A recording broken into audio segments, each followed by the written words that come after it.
Hello everyone, my name is Antoine Boussard, and today I will explore the different identities within the same country, in this case Mexico, based on my own personal experience. So by now I'd like to start out by pointing out what Benedict Anderson has defined as the relationship between the citizens of a state as these, and I quote, imagined communities.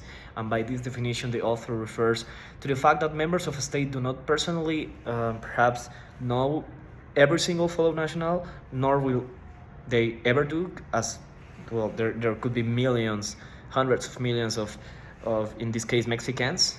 There are up to 130 million Mexicans, but nevertheless, the shared history and the normative framework that governs the state's territory generates this sense of belonging through the symbols, norms, and values that are widely accepted in a given society, in this case, the Mexican society. And to illustrate this, I think the Constitution is, for definition, the main norm in the normative hierarchy.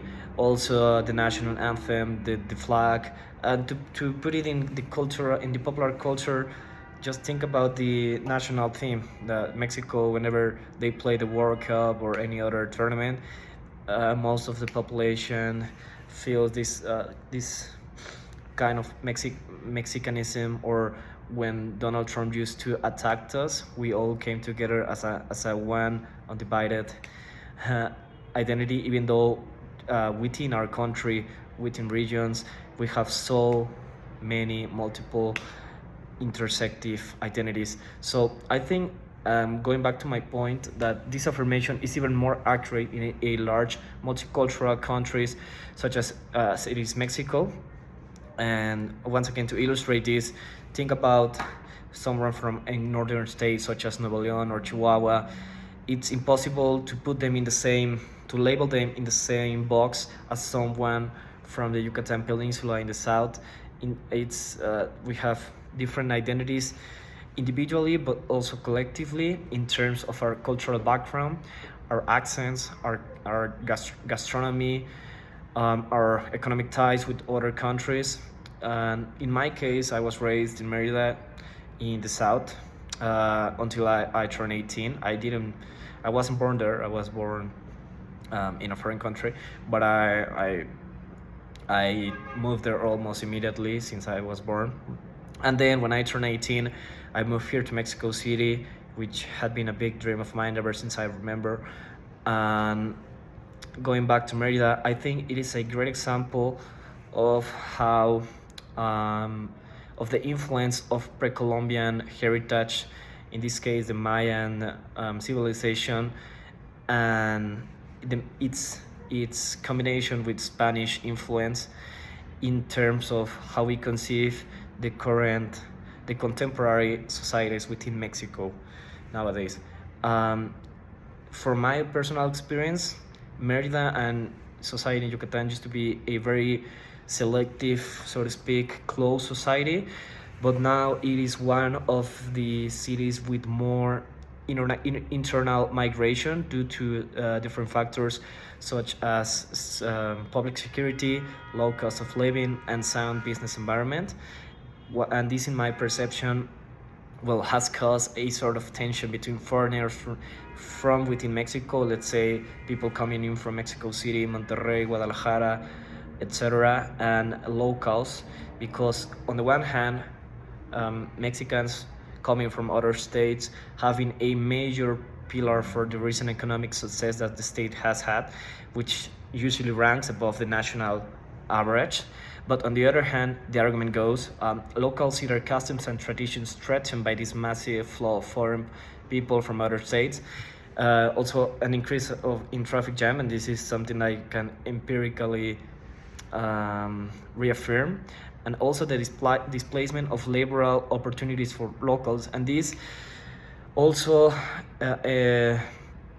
intersects with a dynamic that is very common, that someone in, like, let's say the head of the family works in Mexico City or Monterrey, earns a larger wage, and then lives in Merida. His family lives in Merida. His or her family lives in Merida, and the cost of living is way cheaper. So when you do the comparison, the wages in other states are, in my perception, and I think many people can agree with this example, are way more competitive.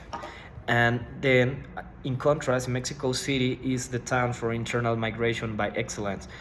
Because of its concentration of the political power, we have here the National Palace with the President of the Republic, the Federal Congress, embassies, the national headquarters of different corporations. And given the city's strategic location in the central region of the country, the capital translates into what I like to call a cumulus of different scales, state expressions of gastronomy, accents, architecture, businesses, and traditions.